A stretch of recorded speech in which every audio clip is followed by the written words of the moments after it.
मलाई साथ दिनुहोस्, त्यसलाई सिध्याउन ममा आँट छ। ल यस्तो मान्छे देशको लागि दुर्दशा दुर्भाग्य हो। यहाँ मेरो अन्य भनाइहरू हिजो पनि राखे, यो 10 वर्षदेखि हत्या गरेको भनाइ हो र हामी गणतन्त्र संहिताको धर्मनिरपेक्षता मान्दैनौँ हामीले भन्दै आएका छौँ र हामीले शान्तिपूर्ण रूपमा भनिरहेका छौँ। र अहिले म 3 मिनटको 3टा नारा लाउँछु, त्यसमा साथ दिनु होला। 72 को संविधान खारेज गर, 72 को संविधान खारेज गर, 47 संविधान जारी गर, 47 संविधान जारी गर। म गणतन्त्र मुर्दाबाद भन्छु, मुर्दाबाद भन्नु होला। गणतन्त्र मुर्दाबाद, गणतन्त्र मुर्दाबाद, गणतन्त्र मुर्दाबाद। म राजतन्त्र जिन्दाबाद भन्छु, जिन्दाबाद भन्नु होला। राजतन्त्र जिन्दाबाद, राजतन्त्र जिन्दाबाद, राजतन्त्र जिन्दाबाद। आजलाई यिनै नाराहरूमा सम्पूर्ण मेरो भनाइ समेटिएको छ। धन्यवाद। जय नेपाल। यस समय अगाडि प्रचण्डले पनि यो कुरो स्वीकारेका थिए। राजा हुँदा यस्तो थिएन, सान मान गौरव थियो भन्ने कुरा उनले भने, तर आम जनताले बुझ्नुपर्ने बेला आएको छ। नेपालको इतिहास भनेको सिम्पाल परमाराधिराज पृथ्वीनारायण शाहले आज्ञाको मुलुक हो। यो मुलुकभित्र विदेशी दलालहरूको किन्ने नजर गर्न हामी अब दिँदैन भन्दै जोरदार माग गर्न चाहन्छु। उपत्यका कब्जा गर्ने यसको ठुलो गेम प्लान, जनयुद्ध गरेर उपत्यका कब्जा गर्न नसकेपछि कहिले काङ्ग्रेससँग सहकार्य गर्ने, कहिले राप्रपासँग सहकार्य गर्ने, कहिले एमालेसँग। आखिर जुन ठाउँमा पस्यो आगो सल्काएर हिँड्यो, किनभने काङ्ग्रेस टुक्राइदियो, राप्रपा टुक्राइदियो, एमालेमा पनि माकुनेर केपी ओलीलाई छुट्याइदियो। देख्नुभयो प्रचण्डजीको रणनीति। आज राज संस्था हटाउँदाखेरि देख्नुभयो सीमा अतिक्रमण, गुठी विधेयकमा प्रहार, राज संस्थामा प्रहार, सेनालाई प्रहार, जनतालाई प्रहार, धर्मलाई प्रहार भएको छ। यहाँ प्रचण्डजीहरूले कब्जा गर्न नसकेपछि हाम्रो देशको अन्तिम न्यायपालिकामा प्रहार भएको छ। सबै मान्छे खनिएको छ। नक्कली वकिलहरू भित्र बसेर चोरेन्द्र शमशेर मुर्दाबाद, प्रधान न्यायाधीश बाई बाई के हो यहाँ? अब को प्रधानमन्त्री बन्ने त यहाँ? के पुष्पकमल दाहाल बन्ने, कि चाहिँ छविलाल बन्ने, कि प्रचण्ड बन्ने? कतिवटा नाम राजादेखि, धर्मदेखि, जनतादेखि, प्रहरीदेखि, सेनासँग सबैमा प्रहार गरेको यो पुष्पकमल दाहालले ज्यानमा र कत्रो गेम प्लान खेलेको न्यायपालिकामा यिनले। समाजको आवाज.com। सबैलाई म मीरा रञ्जितको तर्फबाट नमस्ते। आज देशको अवस्था हेरेर हामी चिप्लाएर बस्न नसक्ने अवस्था आइसकेको छ। आखिर देशलाई यस्तो दुर्घटनामा एम्बुसमा पार्ने व्यक्ति को हो त? दिनहुँ यो देशमा गाई जात्रा भइरहेको छ। धेरै बोलेर पनि के गर्ने? म यहाँ आज समक्ष 3वटा एजेन्डा राख्छु। एउटा एजेन्डा न्यायपालिकामा किन घुसपैठ भयो त? अर्को एजेन्डा राजतन्त्र नहुँदा देशको हालत के भयो? अर्को एजेन्डा प्रचण्डजीले यो देशमा के नाटक गरिरहेको छ। यही 3वटा एजेन्डा म यहाँहरू समक्ष गर्छु। आज कार्यपालिका, न्यायपालिका व्यवस्थापिका संसद सबै फेल भइसकेको छ। आखिर के कारणले भयो त यो सबै? किन भन्दाखेरि हामी कागले कान लग्यो भनेर पहिला आफ्नो कान नछाम्ने अनि सबै कागको पछि दौडिराख्ने अवस्था यो भइरहेको छ। आज यो देशको 14 अञ्चल 75 जिल्लाको एउटा न्यायपालिकामा किन अन्याय भइरहेको छ? के कारणले प्रधान न्यायाधीशले राजीनामा दिने? किन राजीनामाको माग मागेको त्योसँग थाहा छ तपाईँहरूलाई? मानिसले इमिली रोपेर आग कहिले पनि फल्दैन भने जस्तै मान्छे मार्ने व्यक्तिहरू कहिले पनि यिनीहरू यो सिद्धान्त त्यागेर बस्न सक्दैन। आज न्यायपालिकामा के कारणले घुसपैठ भएको? आज मलाई कालो बदलाएर यहाँ उभिराखे मलाई पनि सबैले वकिल नै भन्छ। यहाँ यस्तै भने जस्तै न्यायपालिकाभित्र प्रचण्डजीका वकिलहरू 20-25 जना कालो कोट ल्याएर प्रधान न्यायाधीश चौधरी शमशेरको विरोधमा उत्रेपछि सबै वकिल खानाको मान्छेहरूले न्यायपालिका जस्तो ठाउँमा, यस्तो संवेदनशील ठाउँमा किन भयो यस्तो आक्रमण? किन भयो यस्तो रणभूमि? यो लाइफको कुरा हो। अब यहाँ कुरा आयो प्रचण्डजीको। 52 सालदेखि जनयुद्ध सुरु गरेर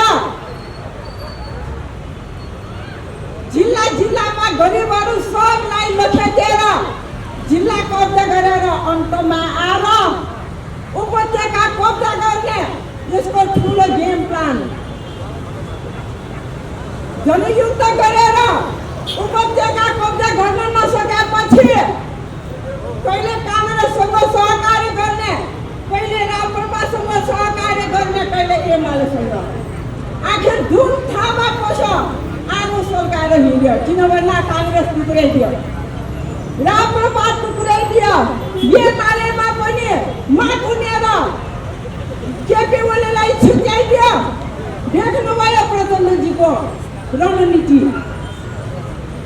यहाँ जति पहिलो भइरहेको त सब यही प्रचण्डको काम हो। मानिसले उसको रणनीति कसैले पनि बुझेको छैन। आज न्यायपालिकामा यस्तो बवाल भइरहेको छ। चौधरी शमशेर प्रधान न्यायाधीशले गल्ती गरेको खण्डमा उनलाई सजाय दिलाउने, उनलाई जेल पठाउने के उनलाई सजाय दिलाउने कि के गर्नुपर्छ गर्ने। अनि प्रधान न्यायाधीशको राजीनामा माग गरेर समस्या समाधान हुन्छ त? पहिला राजा ज्ञानेन्द्रलाई पनि राजतन्त्र हटायो भने सबै समस्या समाधान हुन्छ। यी भुतकालमा समस्या समाधान तर देशको अवस्था जन्तर अवस्थामा पुर्याइदियो। आज राज संस्था हटाउँदाखेरि देख्नुभयो सीमा अतिक्रमण, बुद्धि विधेयकमा प्रहार, राज संस्थामा प्रहार, सेनालाई प्रहार, जनतालाई प्रहार, धर्मलाई प्रहार भएको छ। यहाँ मानिसले पुलिसलाई किन गाली गर्ने? उहाँहरू गृह मन्त्रीको आदेशबाट हामी जनताको सुरक्षाको लागि बस्नु भएको छ। जुन देशमा सेना कमजोर हुन्छ त्यो देशमा सीमा अतिक्रमण हुन्छ। जुन देशमा प्रहरी कमजोर हुन्छ त्यहाँ जनताको कुनै खैरत हुँदैन।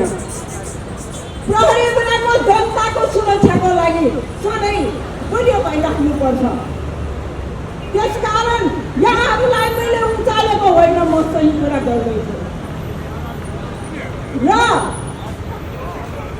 यो देशमा 52 सालदेखि जे जति घटना भएको कारणले आज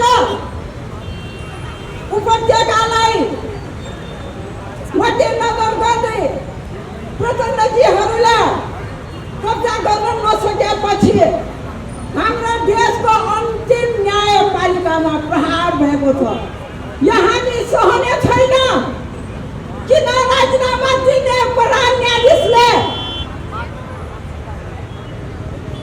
कागसँग दौडिने कि पहिला आफ्नो काम छाम्ने?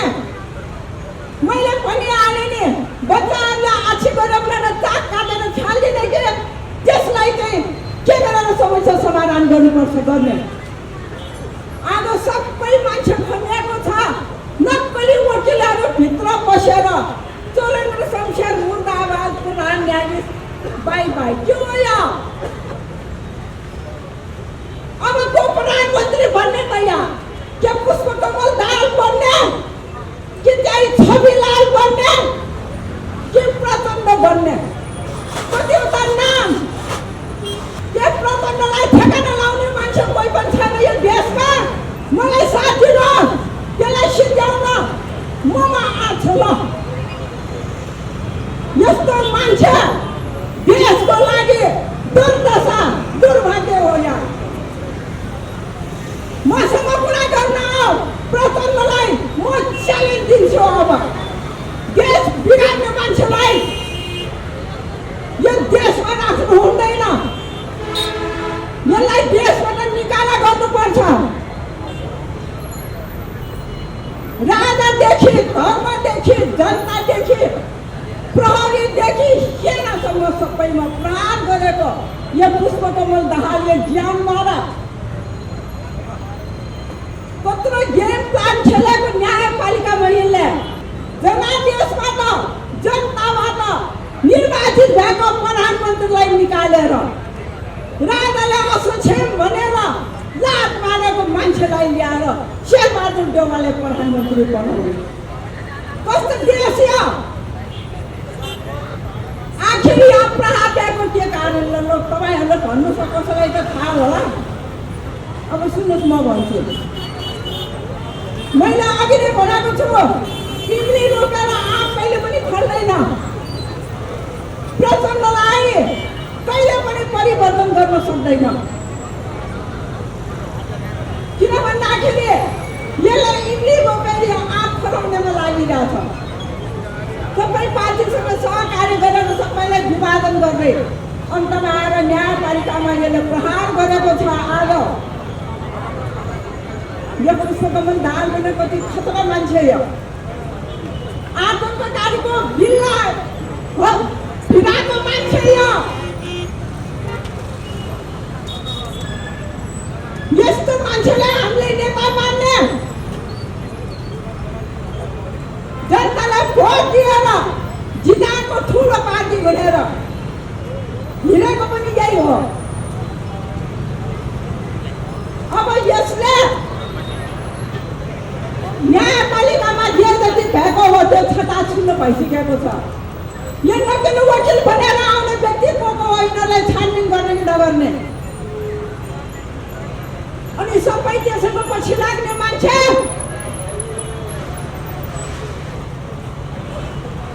त्यसकारण हामी हो हल्ला गरेर हिँड्नु बराबर हिँड्ने भन्दा पनि कुरा बुझ्नु जरुरी छ। जो व्यक्तिले गल्ती गरेको छ त्यो गल्तीको समस्या समाधान कसरी गर्ने? त्यो नगरिकन अर्कै गर्ने मान्छेले। अब सर्वोच्च अदालतले एउटा प्रहार गरेको कारण अर्को पनि छ। किन भन्दाखेरि जुन एउटा त्यहाँ रिट हालेको बेलामा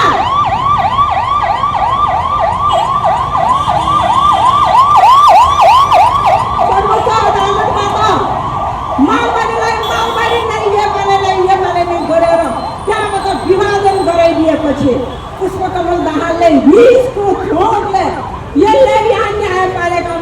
आक्रमण गराएको त्यही कारणले हो।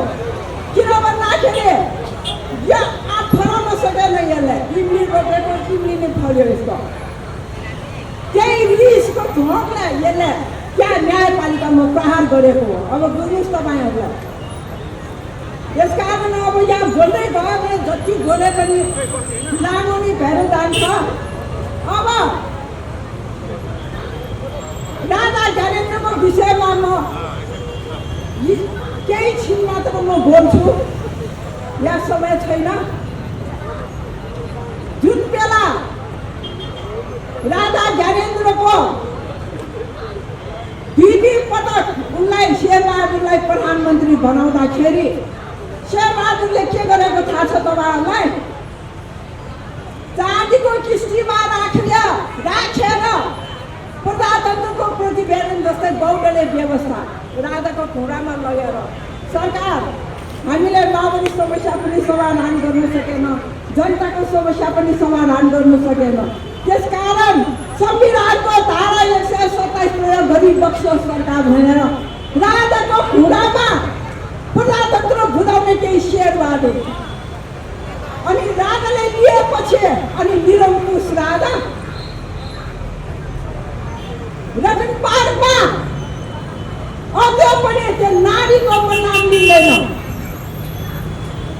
आरबी घाटले के भन्छ, ज्ञानेश्वरलाई के भन्छ भन्ने व्यक्ति आज कत्तर राजावादी भएर निक्लेर अहिले सबभन्दा राजतन्त्रवादी भनेको त्यही ठुलो ठानेछ मान्छेहरूलाई। यस्तो घटिया खालको आइमाईलाई रतन पार्कमा ठोक्नेर आँखाले देखेको त्यो आइमाई नाचेको त्यहाँ, त्यो पनि प्रचण्डको मतिया भएर नाचेको। अनि आज चाहिँ राजा ज्ञानेन्द्र जिन्दाबाद। यस्तो पनि मान्छे जन्मिँदो रहेछ। कस्तो घटिया खालको विचार। अहिले राजाको वरिपरि हिँड्ने मात्रै त्यसलाई फुर्सद छैन। त्यसकारण आज बोल्दै गयो भने जति लामो बोले पनि सिद्धिँदैन। म धेरै पछि आज म आएको हो यहाँ। त्यसका आज म यहीँबाट म स्थगित गर्छु।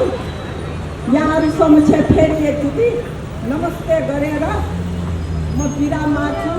जय देश, जय नरेश, जय राष्ट्रवाद। संसारको सबैभन्दा राम्रो व्यवस्था भनेको अनुशासित प्रजातन्त्र, मर्यादित राजतन्त्रात्मक व्यवस्था हो। यो कुरो मैले मात्र भनेको होइन। संयुक्त राष्ट्र सङ्घ मानव विकास प्रतिवेदन हेर्नुहोस्। जुन जुन देशमा अनुशासित प्रजातन्त्र छ, मर्यादित राजतन्त्र छ, ती देशहरूमा शान्ति छ, ती देशहरू विकास छ, ती देशहरूमा उन्नति प्रगति सबै छ, जनता सुखले बाँचेका छन्। अब राजतन्त्रको कुरा गर्दाखेरि बेलायतको राजतन्त्र, त्यहाँ राजा चार्ल्स प्रथमलाई त्यो राजतन्त्र भनेको त सामन्तीय हिँड्छ, निरङ्कुश हिँड्छ भनेर त्यहाँको ओलिभर क्रमवेल प्रधानमन्त्रीले सारा जनताको माझमा लगेर काटे र राजा चार्ल्स प्रथमका छोरा राजा चार्ल्स द्वितीय भागे। पछि देश सम्हाल्न नसकेपछि यो त संसारको सबैभन्दा राम्रो व्यवस्था रहेछ, हामी त गलत गर्यौँ भनेर फेरि राजा चार्ल्स द्वितीयलाई गद्दीमा राखे। अहिले त्यो राज संस्था बेलायती राज संस्था विश्वको 15 देशको राष्ट्र प्रमुख हो। केही समय अगाडि अस्ट्रेलियामा जन्म सङ्ग्रह भयो। अस्ट्रेलियन नागरिकलाई राष्ट्रपति मान्ने कि बेलायती राज संस्थालाई रानी मान्ने भन्ने विषयमा जन्म सङ्ग्रह हुँदा अस्ट्रेलियाका जनताले के भने संसारको सबैभन्दा राम्रो व्यवस्था अनुशासित प्रजातन्त्र, मर्यादित राजतन्त्र हो। त्यस हुनाले अस्ट्रेलियन नागरिकलाई राष्ट्रपति बनाउनु भन्दा बेलायती महारानीलाई राष्ट्र प्रमुख बनाउँदा संसारमा अस्ट्रेलियाको राम्रो सन्देश जान्छ भनेर अहिले पनि अस्ट्रेलियाको राष्ट्र प्रमुख, क्यानाडाको राष्ट्र प्रमुख लगायत 15 देशको राष्ट्र प्रमुख बेलायती महारानी। केही समय अगाडि प्रचण्डले पनि यो कुरो स्वीकारेका थिए। राजा हुँदा यस्तो थिएन, सान मान गौरव थियो भन्ने कुरा उनले भने, तर आम जनताले बुझ्नुपर्ने बेला आएको छ। आज राजसंस्था इराकबाट फाल्दाखेरि इराकको अवस्था के छ? राजा ट्युब फाल्दाखेरि, अफगानिस्तानबाट राजा जाहिर शाहलाई फाल्दा अफगानिस्तानको हालत के छ? युगान्डाबाट राजालाई फाल्दा इडी अमिनले कत्रो हरकत गरे। कम्बोडियामा पोलपोट कम्युनिस्ट लिडर थिए, यस्तै प्रचण्ड जस्तै। उनले त्यहाँको राजसंस्था नरोदम सिहानुकलाई विस्थापित गराउँदा पोलपोटले कस्तो किसिमको शासन गरे कम्बोडियामा।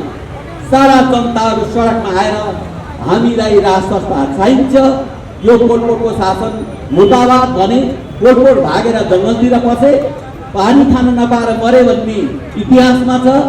र अहिले पनि कम्बोडियाको राष्ट्र प्रमुख राजा नरोदम सिहानुक हुनुहुन्छ। त्यस्तै गरी स्पेनमा पनि राजा पुनर्स्थापित भयो। अहिलेको यो देशको अवस्था हेर्नुहोस्, न त कार्यपालिका सन्तुलित राजनीति छ, न व्यवस्थापिकामा सन्तुलित छ, न न्यायपालिकामा सन्तुलित छ, न छिमेकीलाई हेर्ने दृष्टिकोणमा सन्तुलित छ। सन्तुलित राजनीतिको अभाव छ। जुन देशमा सन्तुलित राजनीति हुँदैन त्यो देश अहिलेको नेपाल जस्तो हुन्छ। त्यस हुनाले 2047 सालको संविधान पुनर्स्थापना हुनुपर्छ। यो मुलुकमा अनुशासित प्रजातन्त्र, मर्यादित राजतन्त्र पुनर्स्थापित हुनुपर्छ। राजा भएको देशमा प्रजा हुन्छन्, प्रजाले शासन गर्ने राजनीति पद्धतिलाई प्रजातन्त्र भनिन्छ। जुन प्रजातन्त्रमा नेपाल बन्द हुँदैन, तोडफोड हुँदैन, आगजनी हुँदैन, तालाबन्दी हुँदैन, दङ्गा हुँदैन, सुरा सुन्दरीमा नेताहरू भेटिन्छन्, हत्या हिंसा हुँदैन, अन्य अत्याचार दुराचार भ्रष्टाचार हुँदैन, त्यस्तो प्रजातन्त्रलाई अनुशासित प्रजातन्त्र भनिन्छ। यो मुलुकका जनताहरूले र यो मुलुकको राष्ट्रनायकबाट अनुशासित प्रजातन्त्र, मर्यादित राजसंस्था स्थापित गर्नको निम्ति अगाडि बढ्नुपर्छ। यो मुलुक फलोस्, फुलोस्, उन्नति होस्, जनता सुखले बाँचुन् भन्दै मेरा 2 शब्द यही टुङ्गाउँछु। धन्यवाद। श्री पशुपतिनाथले राष्ट्र, राष्ट्रियता, धर्म, पहिचानसँग जोडेर हामी आज यो सडकमा किन आएको छौँ भन्दाखेरि देश रहे हामी रहन्छौँ, देश रहेन भने हामी रहँदैन भन्ने मन वचन कर्मको साथै राष्ट्र बचाउनको लागि हामी तल्लीन भएर माइती घरमा आज तेस्रो दिनमा प्रवेश गर्दैछौँ। नेपालको इतिहास भनेको सिपाल परमार अधिराज पृथ्वीनारायण शाहले आज्ञाको मुलुक हो। यो मुलुकभित्र विदेशी दलालहरूको गिद्धे नजर गर्न हामी अब दिँदैन भन्दै जोरदार माग गर्न चाहन्छु। यदि मलाई विदेशीको खैर बुट बजिन म नेपालमा बजिन दिन्न। मेरो देशमा मेरो दाजुभाइले हान्छन् भने म तातो गोली खान म तयार छु। मेरो देश बचाउन आएको छु। यदि यो राष्ट्र रह्यो भने हामी रहन्छौँ, राष्ट्र रह्यो भने हामी रहँदैन भन्दाखेरि यो देशको लागि 10 वर्ष जनयुद्धले गरेको आमूल परिवर्तन भनेको यही हो। सर्वोच्चका निकायमा रहेका प्रधान न्यायाधीश शैलेन्द्र शमशेर र 5 जना न्यायाधीशहरूले पनि सरकारको मातहतबाट अभियोग लगाएर मात्र हटाउनुपर्छ। होइन भने अहिले हट्यो भने यो देश सोमाले, सिरिया र अफगानिस्तान हुँदैछ। खबरदार मित्र साथीहरू, हाम्रा बत्ती लाउने सम्पूर्ण दाजुभाइ तथा दिदीबहिनीहरूलाई पनि मेरो आह्वान के छ भने हिजोको म पनि एउटा च्यानल अफ कमान्डको मान्छे हुँ। तपाईँहरू पनि यदि विदेशीहरूले हस्तक्षेप गर्यो भने राष्ट्र रह्यो भने तपाईँहरू पनि जाहिर खान पाउनु होला, राष्ट्र रह्यो भने तपाईँले पनि जाहिर खान पाउनु हुँदैन। खबरदार मेरो देश टिस्टादेखि पश्चिम काङ्गडासम्म, काङ्गडाको भूमिसम्म रहेका वीरभद्र बलभद्रले लालापानीमा प्याकपाक गर्न पनि यो देश बचाएको थियो भने अब हामी बोलपरा सैनिक, सेना, पुलिस, आर्मी, इन्डियन सबै लागेर यो देश बचाउनु पर्छ भने जोरदार माग गर्न चाहन्छु। अर्को कुरो, राष्ट्रियताभित्रको राप्रपाका कमल थापा जस्ता गद्दारी भनेको यो देश धर्मपेशी मान्छे हो। यसले यही कारणले आज राजा ल्याउन ढिलो भएको मुख्य कारण यही हो। यो ज्वरको अन्त्य गर्नुपर्छ भनेर जोडदार माग गर्छु। त्यसो भए सम्पूर्ण राष्ट्रवादीहरू आफूले आर्जेको दुःख र कष्टलाई सधैँ नबेर्नु। हामी सधैँ सडकमा नआऊ। 2047 सालको संविधान सहितको राज संस्था पुनर्स्थापना भएन भने म यो सडकमा तातो गोली हाले पनि म खानलाई तयार छु। मेरो देश बचाउन तयार छु। होला यहाँ राष्ट्रका लागि झोलेहरू पनि होला, यही पनि होला, पैसा खाएका दलाल पनि होला। एमाले, माओवादी, काङ्ग्रेस, फोरम हिजो साई नेपाली सेनाभित्र पनि मैले ज्ञापन पत्र शिक्षालाई बुझाएको छौँ। हामी सत्य तथ्य पुलिस दाजुभाइहरू, दिदीबहिनीहरू, न्यायप्रेमी देशभक्तहरू र सम्पूर्णलाई मेरो आह्वान के छ भने तपाईँ हामीलाई यो देश सुरक्षित गर्नुपर्छ। विदेशीले हरिया नोटको भरले यो देश बेचिन्छ भने यो सही छैन, सही छैन। खबरदार यो इतिहास भनेको पृथ्वीनारायण शाहले आर्जेको र मैले भनेको छु 2047 सालको संविधान कार्यान्वयन भएन भने अफगानिस्तानको गद्दाफी भाइ जस्तो शेरबहादुर देउपा, प्रचण्ड, बाबुराम भट्टराई, उपेन्द्र, रामचन्द्र पौडेल, रामचरण मोद र ज्ञानेन्द्रबहादुर कार्की जस्ता गद्दारीहरूले यो देश भाग्नु पर्ने दिन आएको थिए। खबरदार आज निमित्तहरू मेरो देश रुएको छ। मेरो आमालाई बलात्कारी गरेको छ। किन आज तपाईँहरू लाग्नुहुन्न? मेरो आमालाई बलात्कार गरेछ। म सही छैन। मलाई यो देश बचाउनलाई आएको छु। सम्पूर्ण आर्मी, पुलिस, सशस्त्र, निजामती सबै साथीहरू भूतपूर्व घर उहाँहरू हुनुहुन्छ। उहाँहरू पनि अब तपाईँहरू सडकमा आउनु देश बचाउनलाई भन्ने मेरो आह्वान हो। त्यसो भए यो देश भनेको कालो कोटले बिगारेको छ। कालो कोट सर्वोच्च निकायका बाह्रका गद्दारीहरूले बिगारेको छ। यो सेटिङमा पार्टीको सेटिङले गर्दाखेरि सेनामा, पुलिसमा, आर्मीमा चिफ साहब हुनु अथवा आइजिपी हुनु पर्यो भने करिब 15 करोड जति बुझाउनु पर्छ। अनि यसले उठाउनु पर्ने समय आउँछ। न्यायाधीशहरूलाई पनि अब यी पार्टीका झोलेकबाट नियुक्ति गरेर ल्याउनु हुँदैन भन्ने मेरो जोडदार। आज यही कारणले गर्दा हेर्नु त विदेशका भारतका कोठीमा बसेको जस्तो यी वकिलका काला कोट लाउनेको गरेको गद्दारीहरू हेर्नु त हात छैन। तिमीहरू जस्तालाई हिजो माओवादीले भाटो लगाए भन्थे नि, यी भाटो लगाउने माओवादीहरू कहाँ छन् आज मैले प्रश्न गर्न चाहन्छु। ए प्रचण्ड, तेरो पिता होइन यो देश। बाबुराम, तेरो पिता पनि होइन। शेरबहादुर देउपा, तेरो पनि होइन। यो देश भनेको राजा श्रीपाद पृथ्वीनारायण शाहले आर्जेको मुलुक हो। यो मुलुकभित्र कसैले किन्ने नजर लाउँछ भने के अरे पशुपतिनाथको त्रिशुली गरेर त्यसको आँखा निकालिदिनुपर्छ। आँखा निकालिदिनुपर्छ। होला म फल होला, म पनि फल होला, मैले पनि गल्ती गरेँ होला, तर मैले पनि रियलाइज गर्नुपर्छ। एक आत्मसात गरेर म रियलाइज गर्छु। किन रियलाइज गर्छु भन्दाखेरि पहिले कमी कमजोरी गल्ती गरेको छु पनि मैले रियलाइज गर्नुपर्छ। एकदम सोझै मर्नुपर्छ। म एक दिन पहिले यो धरती छोडेर जानै पर्छ। त जानलाई सत्कर्म गरेर असत्य गर्नु भनेको चाहिँ फरक हुन्छ। त्यसो भएर जहिले पनि सत्कर्म र राम्रो काम गरेर राम्रो काम गरे भन्नुपर्छ। नराम्रो काम गरेको भनेको नराम्रो कामै भन्नुपर्छ है। पहिले सेना, पुलिस, आर्मी चाहिँ जसुकै होस्, तल्लो दर्जा जस्तो पुलिसको दर्जाहरू कोही पनि हुँदैन। देखेर माथि र जस्तो हाम्रै आर्मीकै कुरा गर्छु म। पुलिसहरू अरू बङ्गलाको थाहा छैन, पनि थाहा छ।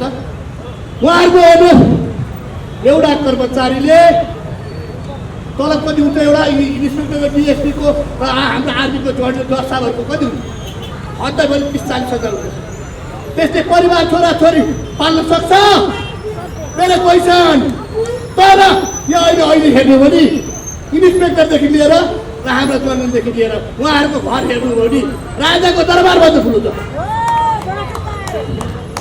यो पैसा कहाँबाट आयो यो पैसा कहाँबाट आयो तलबले छोरा र छोरीलाई र घर बनाउन पुग्दैन भने यो पैसा कहाँबाट आएर घर बनियो राजदरबारभन्दा घर ठुल्ठुलो कहाँबाट बनियो त्यसो भएर मैले भन्छु साथीभाइहरूलाई भ्रष्टाचार नगर्नु भ्रष्टाचारलाई यदि अन्त्य गर्ने हो भने यी गद्दारीहरूलाई जबसम्म जेल हालौँ तबसम्म आज यो देशको आफ्नो परिवर्तन हुँदैन जरुरी हो हुँदैन त्यसो भएर यस्ता कुकर्म गर्ने राष्ट्रघातीलाई कालो बक्सबद्ध होइन खिचेला रुवाको हिजो कन्टिन्यूमा हाले जस्तो हालेर लिएर जानुपर्छ कन्टिन्यूमा हाल्नुपर्छ त्यो दिन आइसकेको थियो हेर्नुहोस् र मैले के भने अनि धेरै कुरा भन्यो होला गल्ती गरेर भने आइम सरी म देशको लागि मर्न आएको छु ठिक छ कसैले हानेर मार्छ भने मार्नु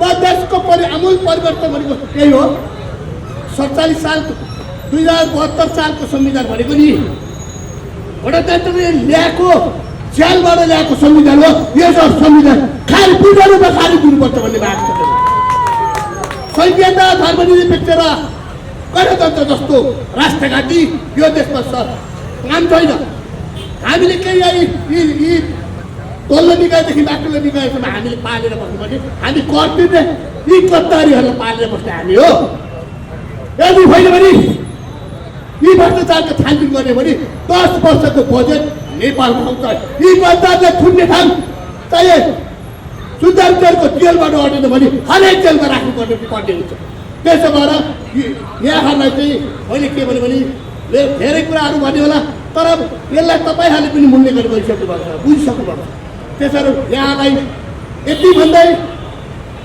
श्री पशुपति दासले कल्याण गर्नु भन्दै भनेको छन् तर कल्याण गरिदिनु अब आइसक्यो नजिकै आयो राजा ल्याउनु पर्छ देश बचाउनु पर्छ राजा बिनाको देश काम छैन एक मिनट छैन